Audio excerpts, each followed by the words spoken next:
আসসালামু আলাইকুম। আশা করি ভালো আছেন।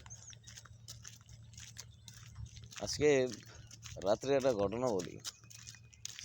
এই রাত্র 2টা থেকে 2:30 নাগাদ ভয়াবহ বাতাস, জোরো হাওয়া, মানে বৃষ্টি তেমন একটা হয় নাই, ঠিক আছে।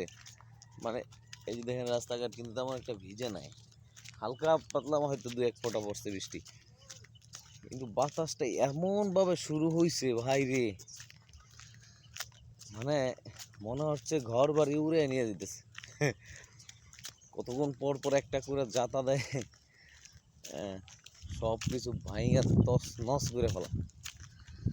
তাই মনে করছি রাত্রে, মনে করছি যে রোডে গাড়ে হয়তো ভয়ানকভাবে গাছ টাছ ভাঙিয়া রয়েছে, ঠিক আছে।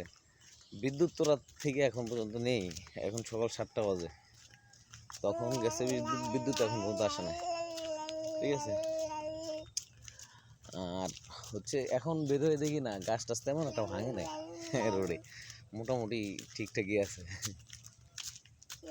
তো সময় কিন্তু এসে গেছে, জোরো হাওয়া এবং ঝড় তুফানে সাবধানে থাকবেন একটু।